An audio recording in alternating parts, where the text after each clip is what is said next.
Kalau saya kan sederhana aja.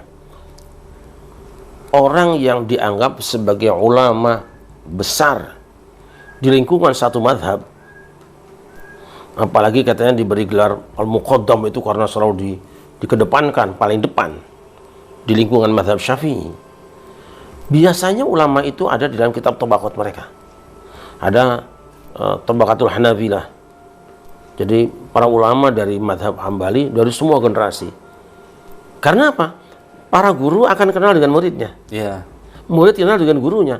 Maka itu akan dicatat. Maka terciptalah kitab Tabaqat yang berisi kumpulan ulama besar di kalangan madhab Hambali. Nah, kalau misalnya Imam Faqih Al-Muqaddam itu sebagai faqih ahli fikih yang muqaddam yang pengarep lah itu kan. Di lingkungan madhab Syafi'i, tentu kita harus menemukannya itu ada dalam kitab Tabaqatus Syafi'iyah.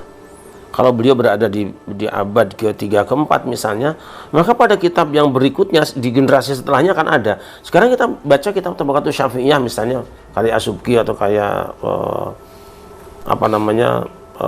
As-Suyuti, kita tidak menemukan nama itu. Nah, bagaimana mungkin seorang ulama besar di satu madhab tapi di buku yang membicarakan tentang sejarah kebesaran madhabnya nama itu tidak ada. Karobisi kita tahu, Al-Buwaiti kita tahu, As-Suyuti kita tahu, An-Nawawi Ad-Dimashqi kita tahu, Ibnu Katsir kita tahu, terus Syaikh Al-Bantani kita tahu. Dan nama-nama mereka ada di kitab Tabaqatus Syafi'iyah. Karena siapa sih yang tidak bangga punya ulama besar? Madhab mana yang tidak bangga? Ada Al-Ghazali di situ, ada Asy'ari di situ juga termasuk bagian dari fikih Syafi'i kan walaupun dia adalah imam dalam Usuluddin. Tapi saya justru mempertanyakan teman-teman, tolong dicarikan barangkali ada kitab Tabaqatus Syafi'iyah yang menyebutkan namanya Ubaidillah atau Faqih Muqaddam dan seterusnya, apalagi yang dikenal banyak karomahnya. Walaupun karomah biasanya di Tabaqatus Sufiyah kan, Sufiyah. Saya sampai hari ini belum menemukan satu kitab Tabaqatus Syafi'iyah menceritakan tentang mereka. Jadi bisa jadilah namanya manusia kan keterbatasan, tapi untuk lolos dari rekaman para ulama penyusun Tabaqat itu sulit. Karena apa? Antara mereka sering berhubungan dan ulama dulu itu mencari ilmu nggak seperti kita hari ini. Mereka itu 100 km jalan kaki juga mau demi sebuah hadis, demi guru, apapun dilakoni. Nah, maka kemungkinan lolos nama seorang ulama besar di madhab Syafi'i dari kitab Tabaqatus Syafi'iyah sangat kecil kemungkinannya. Ketika tidak ada kemungkinan memang tidak ada. Kan itu pikiran kita. Maka saya masih tunggu teman-teman barangkali ada yang menemukan sebagai penguat bahwa beliau adalah ada tokoh-tokoh di Tabaqatus Syafi'iyah yang besar-besar itu yang memang menceritakan tentang generasi ulama tersebut dengan generasinya. Dari Ibrahim itu kalau tidak salah J1 ya. Ya, tapi tidak semua J1 itu keturunan Nabi Ibrahim. Karena Nabi Ibrahim itu kan sekitar 5.000 tahun lalu plus minus. Sementara J1 itu ada 38.000 tahun yang lalu. Sudah ada sebelumnya? Iya. Oke. Tapi itu berarti masih dimungkinkan bahwa J1 yang ada hari ini mungkin ke Ibrahim ya? Ya. Berarti Nabi Muhammad J1 juga? J1. Prinsip haplogroup itu begini, Kiai. Haplogroup itu adalah sekelompok laki-laki atau manusia, sekelompok laki-laki kalau kita bicara haplogroup laki-laki ya. Tapi kalau haplogroup perempuan itu laki-laki dan perempuan. Bisa ya? Lah kan kita mewarisi mitokondrial dari iya benar-benar. Nah, tapi kalau haplogroup laki-laki kita hanya mewarisi kromosom Y dari ayah. Makanya penting itu nasab perempuan itu dibahas. Jadi kalau haplogroup itu prinsipnya gini, satu kelompok laki-laki yang berbagi kesamaan genetik karena berasal dari satu orang kakek yang sama. Dari satu kakek yang sama. Karena itu keturunannya Nabi Ibrahim ya harus sama haplogroupnya dengan kakeknya. Sampai kapanpun ya? Iya, sampai kapanpun. Ke bawahnya bisa membentuk haplogroup cabang, tapi kan haplogroup cabang. Oke, sekarang kalau begitu berarti antara Nabi Ibrahim dengan antara Ali bin Abi Thalib dengan Nabi Muhammad sama, J-nya sama ya. Nah, tapi ada perbedaannya di antara. Ya, cabangnya mungkin akan berbeda kalau Nabi Muhammad punya keturunan laki-laki. Nah, ketika Nabi Muhammad tidak punya keturunan laki-laki, ya tidak menurunkan cabang haplogroup. Berarti sekarang Hasan Husain itu haplogroupnya siapa? Ali atau Nabi Muhammad? Ali. Nah, itulah. Jadi secara nasab genetika Hasan Husain itu kan bin Ali. Ya, paternalnya bin Ali. Paternalnya bin Ali bin Abi Thalib, bukan bin Muhammad ya. Ya, kalau catatan genetika tetap bin Ali. Itu menarik ya, ayat Quran mengatakan maka Muhammadun aba ahadi mirjalikum walakin rasulullah khataman nabiyyin. Muhammad bukanlah ayah seorang laki-laki siapapun di antara kamu. Tapi dia adalah utusan Tuhan dan penutup nabi-nabi. Jadi Nabi Muhammad itu tidak dibicarakan dengan umatnya hubungan darah nasabnya. Yang dibicarakan adalah bagaimana kasih sayang dia pada umatnya. Makanya kata Ar-Razi, kenapa disebut aba ahadi walakin Rasulullah bukan bapak? Ya karena Muhammad itu memperlakukan umatnya semua melebihi perlakuan ayah pada anak-anaknya. Saya sayang pada anak saya, tapi sayangnya Muhammad pada saya jauh lebih besar. Oleh karena itu maka karena Rasul itu menjadi bapak kita semua, bapak umat Islam, istri Rasul adalah ibu kita. Iya. Wa azwajuhu ummahatuhum. Istri Nabi Muhammad itu adalah ibunya orang beriman, maka haram dikawini. Ya. Ini sangat menarik sekali di sini. Jadi ketika tadi disampaikan bahwa Hasan Husain itu adalah secara haplogrupnya adalah melanjutkan Ali bin Abi Thalib, bukan melanjutkan Muhammad. Enggak. Walaupun atasnya sama. Ya. Samanya itu di titik Abdul Muthalib karena Nabi Muhammad dengan Imam Ali kan ketemunya di Abdul Muthalib. Betul. Jadi kan Nabi Muhammad bin Abdullah bin Abdul Muthalib, Ali bin Abi Thalib bin Abdul Muthalib juga. Dan ke atasnya seterusnya lah. Nah, yang menarik adalah ada statement dari Syekh Ali Jum'ah. Ini saya ingin ulang dulu ya, bahwa berdasarkan ayat dan konsep haplogrup tadi, sebenarnya mereka yang sekarang kita sebut sebagai dzurriyyah Rasulullah kan semuanya dari Hasan dan Husain. Itu secara genetika dia bukan lagi bernasab kepada Muhammad SAW, tetapi kepada Ali bin Abi Thalib kan. Iya. Dan memang akan mengundang pertanyaan, ketika Hasan Husain dianggap sebagai dibinkan kepada Muhammad bin Abdullah, kita boleh bertanya dong, Ali punya anak enggak? Punya. Kalau orang jawab tidak punya karena sudah kepada Muhammad, kan masalah baru. Imam Ali kan anaknya 5, yang laki-laki ya. Sampai sekarang ternyata cabangnya juga 5 gitu. Ya, yang 2 memang Hasan dan Husain. Yang Imam Hasan belum selesai. Anaknya banyak, metanya haplogrup cabangnya itu belum selesai. Tapi kalau bapaknya ya sama, FGC 10.500 mau istri manapun. Dari masing-masing istri sama semua. Ini menarik dari pernyataan dari Syekh Ali Jum'ah. Pernah saya baca kitabnya itu, dalam juga ada selama beliau di diskusi bahwa beliau mengatakan bahwa keturunan Hasan dan Husain meskipun dari jalur perempuan itu punya hak asyaraf, kemuliaan. Jadi kalau syarif syarifah maka walaupun sudah turunan dari perempuan dia tetap punya hak kemuliaan itu, punya kemuliaan itu. Kan kesannya bahwa Syekh Ali Jum'ah menyamakan turunan Rasul melalui Hasan dan Husain itu sama saja, baik lurus laki-laki semua maupun ada perempuannya atau perempuan semuanya. Ini pandangan gimana? Kita yakin Nabi itu diantara kita paling penyayang dan paling adil. Dia tidak akan membedakan antara cucunya dari garis Hasan dan Husain atau garis Zainab atau garis Ummu Kulsum, semua cucunya. Bahkan saya pernah dengar Nabi itu ketika ditanya siapa orang yang dicintainya, ketika dapat hadiah kalung kan ya, akan diserahkan kepada siapa Nabi. Nabi kan jawab kepada orang yang paling aku cintai. Ternyata Umamah, Sayyidah Umamah kan yang ayahnya itu bukan Bani Hasyim. Iya betul. Berarti Nabi itu ya penyayang ke semua cucunya gitu. Gak, maksud saya kita mau bicara soal gen tadi ya, soal haplogrup tadi ya. Kalau dalam statement Syekh Ali Jum'ah mengesankan bahwa turunan Hasan Husain baik yang lurus maupun yang lurus laki-laki maupun yang perempuan itu memiliki hak syaraf, kemuliaan. Seakan-akan nasab dari Hasan Husain ke bawah tidak harus laki-laki untuk disebut sebagai dzurriyyah Rasul. Kalau itu istilahnya dzurriyyah Rasul kan. Nah, tetapi secara kalau dari ilmu genealog tadi itu ya, haplogrup itu sebetulnya memungkinkankah ada jalur laki-laki lurus terus memiliki haplogrup yang sama melalui jalur perempuan lurus beberapa orang itu.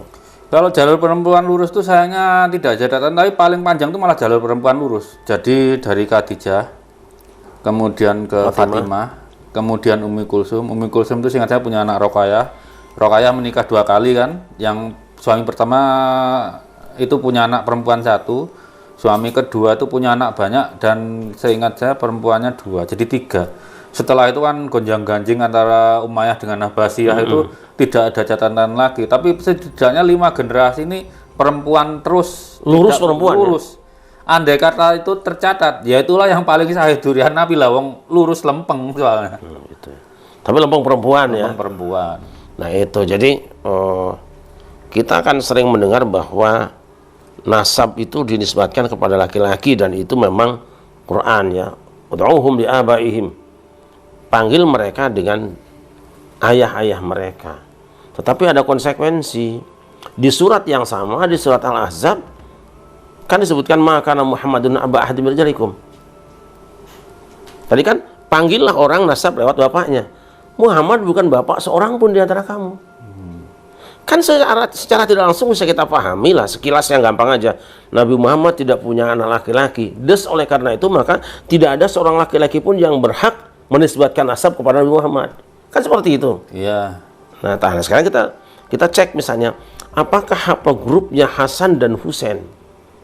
Ya kan? Hasan dan Husain itu sama dengan Nabi Muhammad sebagai kakek dari ibunya, atau sama dengan Ali bin Ali bin Abi Thalib, sama dengan Ali atau dengan Nabi Muhammad? Ya pasti deket Ali. Nah, kalau begitu kan jelas masalahnya. Kalau dengan Nabi Muhammad walaupun kakek kandung ya, tetap kakek kandungan walaupun lewat ibu. Itu bedanya mungkin ketemunya di Sayyid Abdul Muthalib kalau dengan kakek kandungnya, kalau haplogrup. Oh iya betul. Ketemunya di situ. Sekarang jadi, berarti sini si Hasan Husain nyabang sini, Nabi Muhammad nyabang sini gitu. Karena yang seangkatan dengan Rasulullah ya, yang sudah tes DNA ya, itu Ja'far punya haplogrup sendiri, Ja'far bin Abi Thalib. Terus Ali. Nah, yang lain belum ketahuan. Ali dengan Ja'far sudah ada beda dikit ya? Beda, keturunannya beda sampai sekarang. Beda 1 waktu itu. Kalau sekarang beda 9-10 generasi sekarang. Hari itu sudah beda 1 ya? Beda 1. Yang sezaman. 1 itu kan nilainya bisa 70 tahun, bisa gini. Mutasi yang terlacak sekarang di generasi atasnya Abi Thalib, itu bisa jadi terjadi mutasinya itu zaman Abi Thalib, bisa jadi zaman Abdul Muthalib atau bapaknya Abdul Muthalib. Mutasi yang abadi itu Kiai, yang sampai kiamat nggak hilang, itu per 3 atau 4 generasi.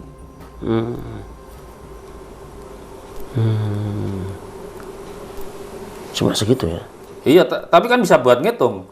Misalnya nih, kita dengan yang di Afrika sana haplogrup A00, kita A0T yang keluar Afrika itu. Bedanya kan sekitar 2000 berapa ya? 2300. Tinggal aja 2300 itu, katakanlah 2300, saya nggak ingat tetapnya. Per 1 mewakili 3 atau 4 generasi. Kita rata-rata 3,5. Kalau 3 generasi 100 tahun kan tinggal dihitung. Berapa ratus ribu tahun yang lalu kita dengan kakek pertama kita gitu. Oke, sekarang gini. Ini Nabi Muhammad SAW, ini Ali bin Abi Thalib ya? Ya. Bapaknya kan kakak adik.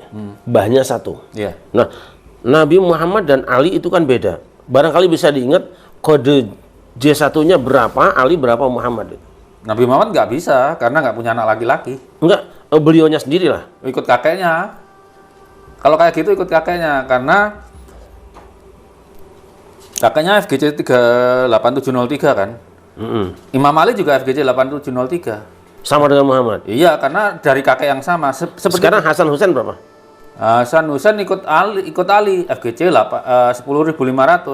Bukan FGC 83? Itu kan FGC 10.500 itu cabangnya 8703. Berarti antara Hasan Husain dengan Muhammad sudah berbeda ya?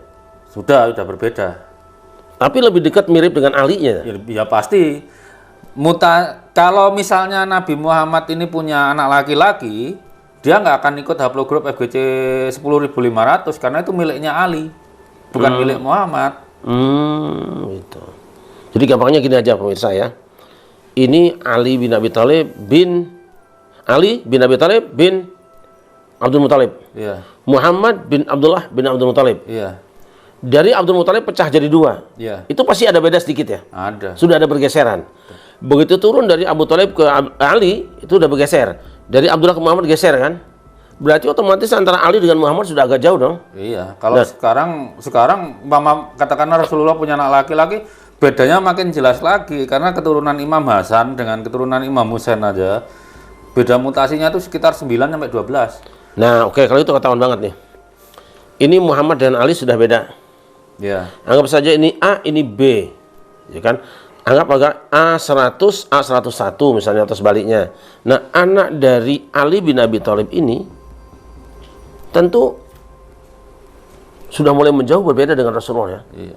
Karena sudah melewati perempuan kan. Itu secara genetika ya. Dan iya, kalau gitu berarti kan keterjagaan nasab Ali yang ada sebetulnya hari ini ya.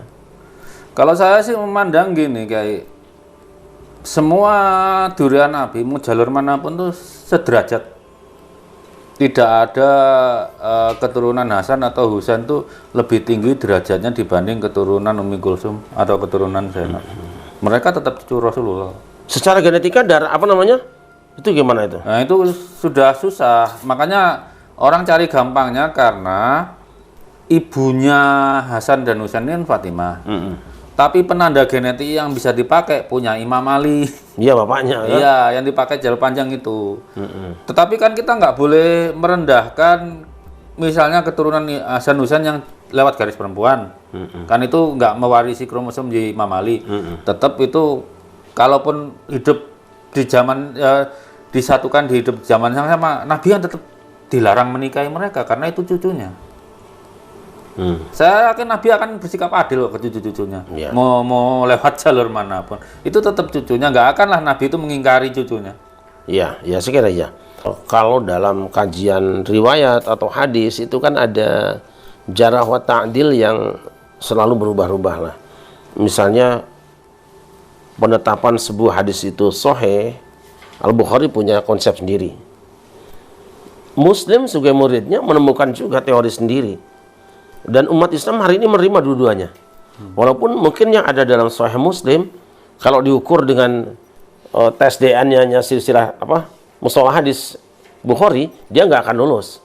Misalnya persyaratan pasti bertemu antara murid dengan guru. Kalau Muslim tidak, hanya diduga bertemu sudah diterima, asal satu zaman. Nah, itu. Nah, sekarang orang penentuan untuk mengambil kesimpulan bahwa si A memiliki jalur nasab kepada si B, kepada si C, kepada si D. Itu prosentase akurasinya berapa persen tuh dokter? Begini kayak ya.